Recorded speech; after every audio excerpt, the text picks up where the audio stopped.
वाशिम शहरातील अकोला नाका चौक आणि सिव्हिल लाईन परिसरातील रस्त्यावर मोठमोठे खड्डे पडले आहेत। जिल्ह्याच्या मुख्यालयाला जोडणाऱ्या रस्त्याची ही व्यवस्था पाहिल्यानंतर प्रशासन आहे की नाहीये असा प्रश्न पडतोय। खड्ड्यातून वाट काढताना आपला जीव मुठीत घेऊन हे खड्डे पार करावे लागतात। या ठिकाणाहून आढावा घेतला आहे आमचे प्रतिनिधी साजन धाबे यांनी। आपण पाहू।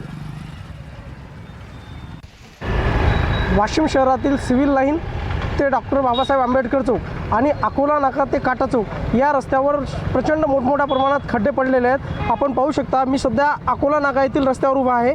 मी तुम्हाला माझ्या पाठीमागे या रस्त्याचे दृश्य दाखवतोय। आपण पाहू शकता, सतत पडत असलेल्या पावसामुळे अकोला नाका आणि सार्वजनिक बांधकाम विभागासमोरील रस्त्यावर प्रचंड मोठ्या प्रमाणात पावसाचं पाणी साचल्यानं रस्त्याला तलावाचं स्वरूप आलेलं आहे।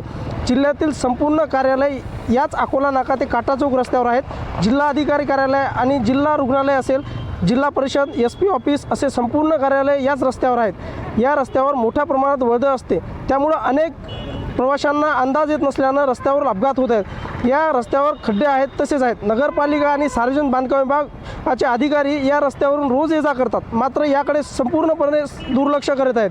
प्रशासनाला नेमका धाक कुणाचा? नगर परिषद, प्रशासन आणि बांधकाम विभाग कुणाचा जीव जाण्याची वाट पाहत आहे का? या निमित्तानं असे संतप्त सवाल नागरिकांमधून उपस्थित केले जात आहेत। याकडे लक्ष देऊन जिल्हा प्रशासनाने या रस्त्याची दुरुस्ती करावी अशी मागणी वाशिम शहरातील नागरिकांकडून केली जात आहे। साजन धाबे, NDTV मराठी, वाशिम।